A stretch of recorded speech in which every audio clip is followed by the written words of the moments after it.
Hello, welcome to our final HR Huddle in October. Unbelievable. Welcome, Renee. Thank you for joining me today. I agree with that face. Hey, So, Tamera. yeah, hi. Jen is flying today, so Renee agreed to join me. And so we are going to talk about experienced hire recruiting.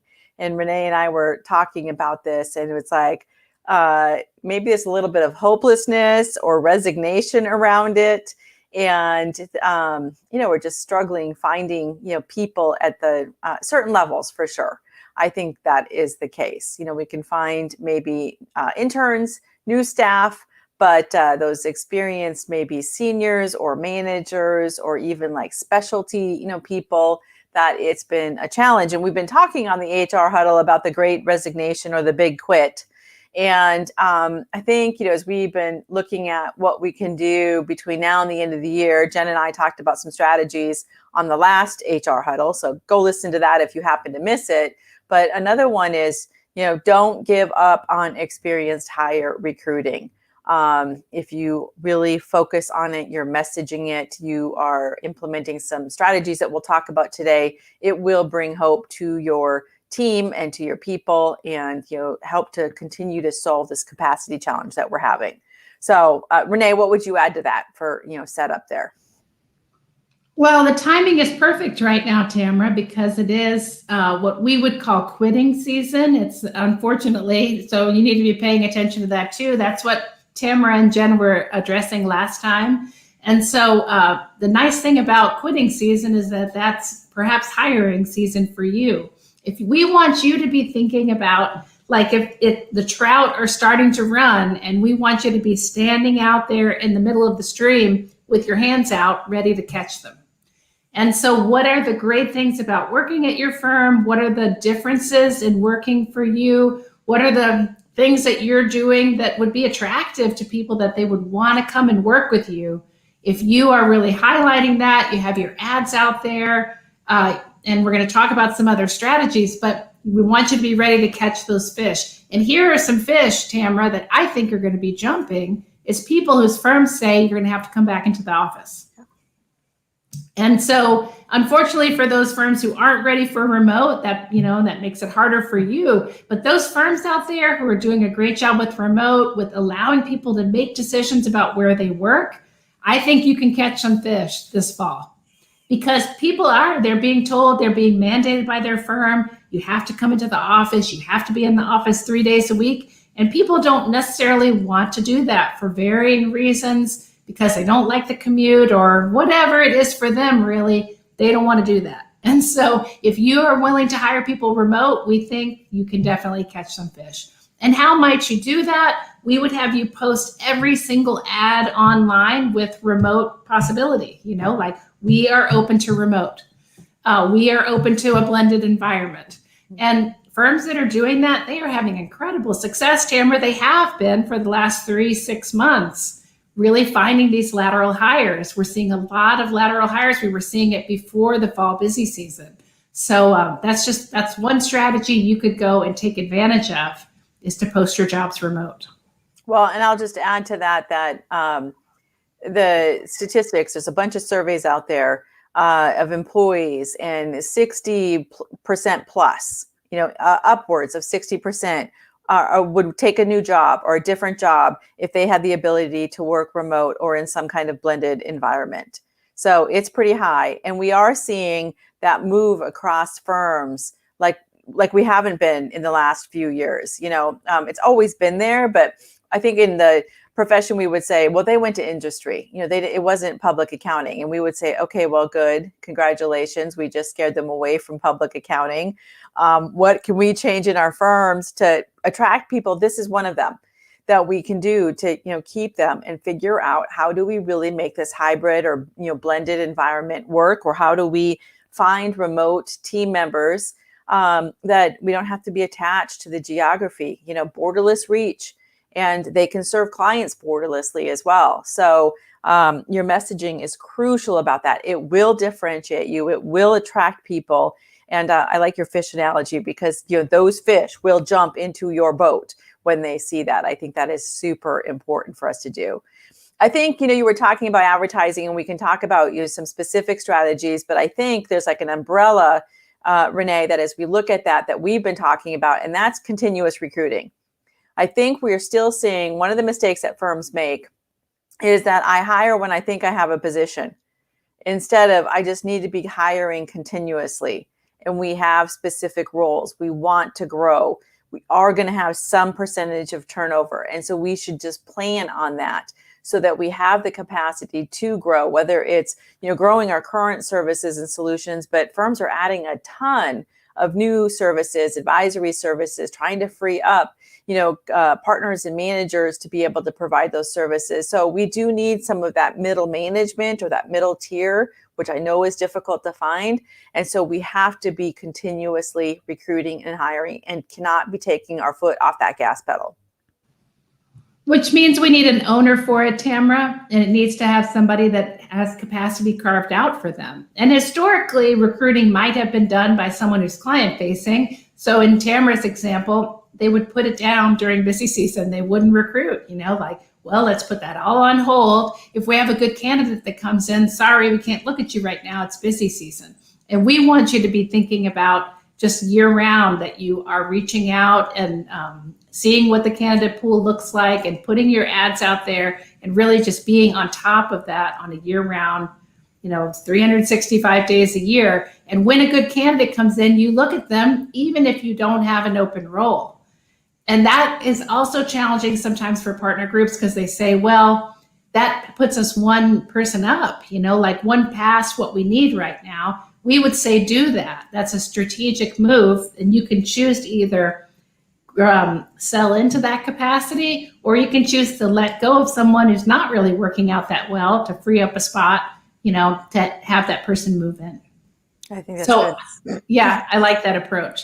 I also would like firms to be thinking about using these communication methods internally and externally with your network. We call it friends and family.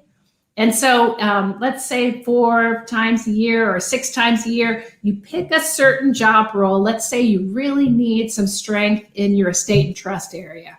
And so you reach out to your network and you say, we're growing in estate and trust, and we need a manager and a supervisor. And if you know anyone, send them our way. So we have partners send that out to their clients, to their friends, to their family and friends, really, because you never know where that person's going to come from. We have managers get in on that too.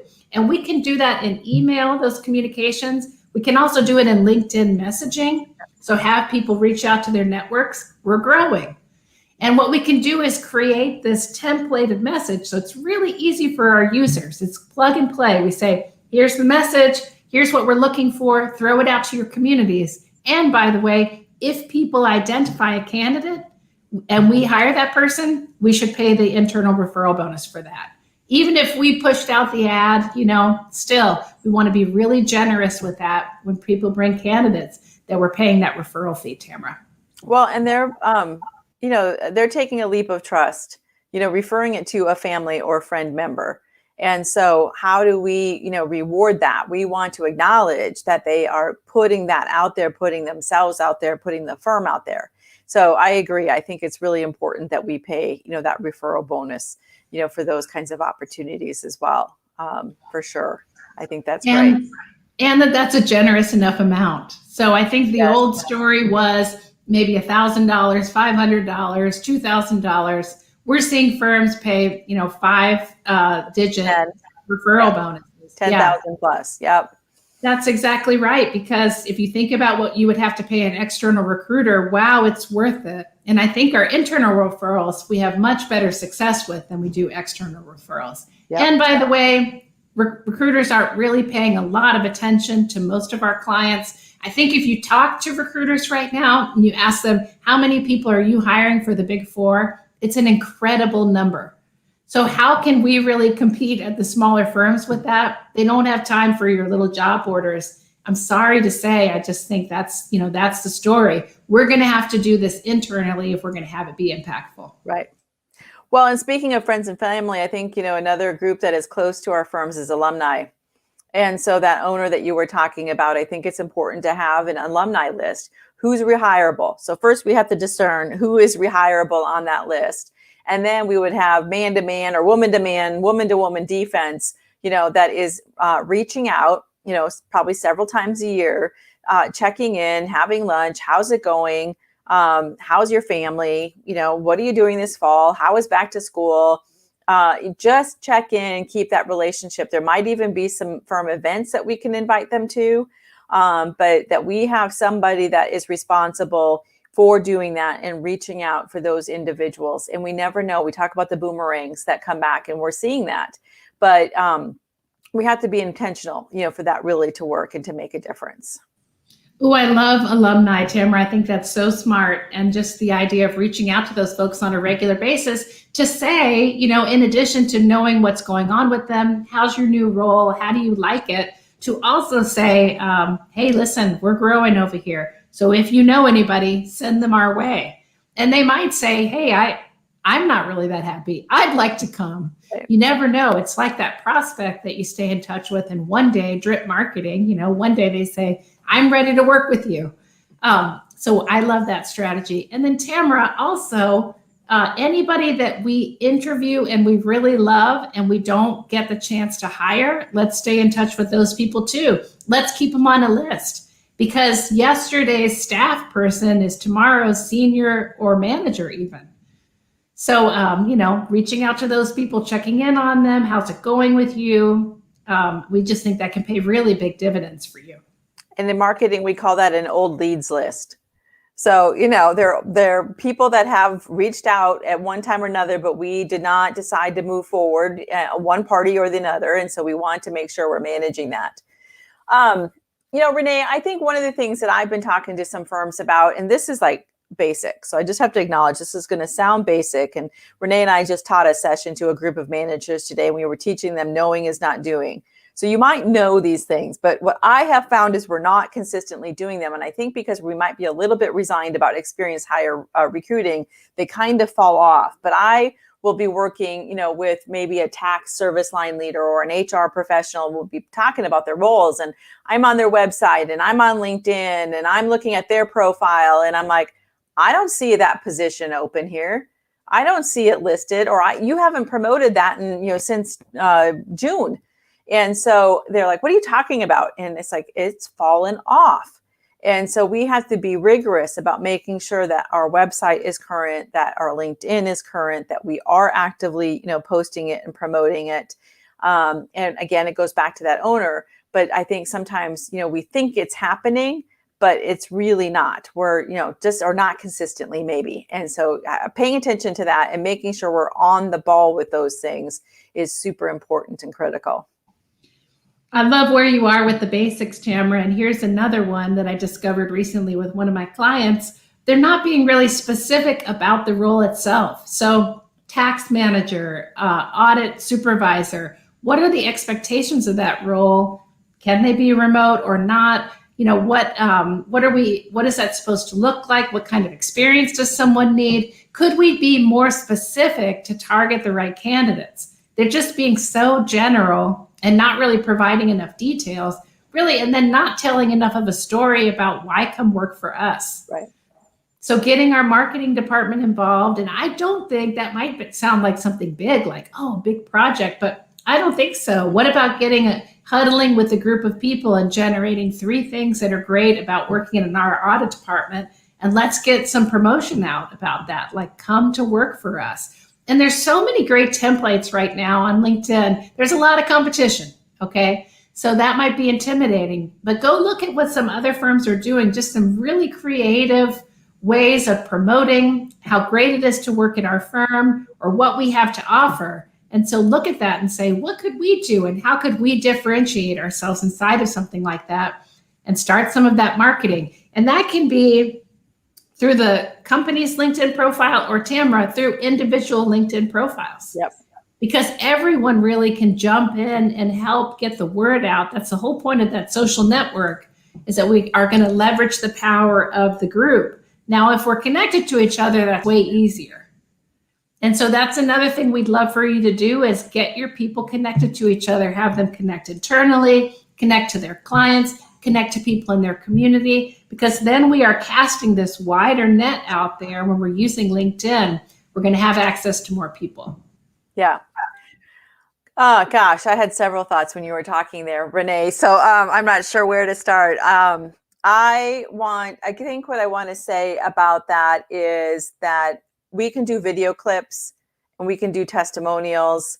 What is it like to work here? And I know a lot of firms have moved towards, here's the experienced hire opportunities, and here's the new career hop opportunities. So I'm speaking to the audience. The more we can tailor our audience, the better. But so there might be some specific things as a manager or as a senior manager. Here's the kinds of things I get to work on, or as a new staff person or an intern, this is what I got to experience, and we can tailor that and tell stories. People want stories, but also you need to tell stories about what your firm is doing. And so it's not just the services and the clients. What are you saying about DE&I? I know that's really compelling for some folks today. If you are talking about that on your website, if you have some community outreach or service projects that you've been working on, we have to get those out on the website, out in social media, so that people can find it.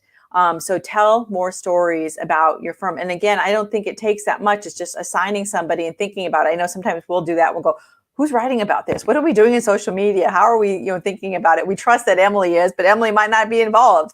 So, we got to figure out who is doing it. So even for us, sometimes it's an afterthought, but if we can have that be a forethought, I think that's helpful. Well, and you're also making me think about the quality of the team that's involved in your recruiting process. So, don't overlook the fact that when you hand off a candidate to someone, how are they presenting the firm? How are they presenting themselves? Are they presenting an appealing story? And, maybe you want to be talking to candidates in HR to ask them, how was your experience? What did you think? What could we do better? And they might say like, hey, I left that interview really uninspired. It seems like it's just a slog to work in your group, and that's not what I'm looking for. And gosh, wouldn't you be sad if you uncovered that? You might be thinking like, that couldn't happen at my firm. But be sure you're paying attention to, like, are they trained and do they understand the story that we're trying to tell as a firm? You want them to be on message and to be positively portraying the organization and what it's like to work for you. Yep. Well, and I think we have to talk about universities and colleges, because, often we think about that for, interns and, new staff. However, if somebody's moving back to a location or they are job hunting, often they'll reach out to their university or their college that they attended. They might have a relationship with the professor. So we've said on, new hire, the staff and intern hiring, to make sure you have relationships with those college professors. It matters for experienced hire also. Let them know what you're looking for. Let them know I'm hiring an estate, to use your example, Renee. Or let the career services know that if anybody reaches out, we are looking for experienced people. Share the job ads with them. Find ways to connect with them. See if there's a way to collaborate on promoting it. So there's lots of ways that we can facilitate that. Your state societies also, make sure that we're getting the word out. So that, as people are looking and are moving around, and it might be moving physically, or it might be moving remote or in some kind of blended environment, that, we are maintaining and communicating with those relationships as well. It's critical. Yeah, and you're, some firms don't do a great job with the experience of experienced hires. So if you have a good experience, if you feel like you really can bring people in under your wing and have them grow and develop and be supported in joining your firm, talk to the colleges about that, because I'm sure they're trying to help those former students make the best decision about where to make a career. So help them understand, like, here's why you want to send those students to us. Mm-hmm. We have really something to offer. Yeah. Well, and the having a positive experience with experienced hires, I think, is important. I think we've seen in our transformational leadership program that often, like every program, somebody is doing an experienced hire onboarding project. And they're focusing on how do we make that a better experience. We make a lot of assumptions about what a manager means or what a senior manager means. And here's your laptop, plug in, let's go. And we have to make sure that they know the systems and the way we use the systems and how they're customized for us. We have to know, how do we communicate, especially in this hybrid environment. what's the best way and what kind of tools are we using?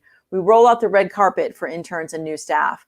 And we make those assumptions with our experienced hires. And I like to use the analogy, unfortunately, that sometimes it's like I switched high schools when I was in 10th grade. I'm a sophomore in high school, and now I walk in and everybody's got their cliques and their groups, and their lunch tables are all picked, and they know their route. They know how to get to their class, and I'm running in late because I got lost. And it's just an awkward, awful experience, and it's hard to get in. And so we have to make sure we're being super inclusive for those experienced hires and thinking through. And one of the ways we would do that is have a recent experienced hire go through the onboarding process and say, here's what's missing, and let them fill that in for you, because they'll have that recent, idea of what it is that, could have made a difference for them or what they felt like was missing. So that's how we would start to fill that in. And I love your sad analogy, Tamera. It's so true. And we could do better with that for sure. Yeah. And have our people really understand why it's important to get those folks on board. Sometimes that's just HR, it's not just an HR initiative.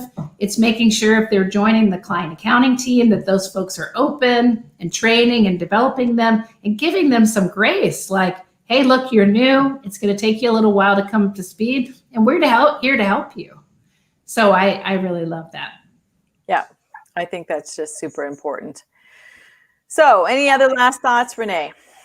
Just be hopeful about it. I mean, just try some things. That's the thing, Tamera. We've got a ton of articles on our website. We'll, if you email us, we'll send you some tools and articles to support you. Pick one or two things and try them. And tell your team you're trying them, because they're wondering, what is my firm doing to create capacity at the senior supervisor manager level? Where you have holes, your team is worrying about it. And if they don't think you're working on it, they're like, oh my gosh, what are we going to do this coming busy season? Someone said to me today, if we don't figure this out, we are going to have a horrible March and April next year. And that's sad. That's scary, Tamera. I think, that's what has people start to think, I don't know if I can work here anymore if we can't figure out this capacity thing. Yes. And there is hope. I guess that's what we wanted to bring to you today, that there is hope. We are seeing successes. We are seeing firms find people, but they are on it. And over communicate. I think I'll just wrap up with that to underscore what Renee said about communication. I'm going to say it again. Over communicate about what you're doing, and over communicate out in the public. Communicate about the experience your team has. I mean, there's nothing more, better or more that you could be doing to attract people to support the other strategies that you've got in place. So do connect with us in social media. We'd love to hear from you. Otherwise, we will plan on seeing you next week. Have a great last week of October. Thank you, Tamera. Good night, everyone. Good night.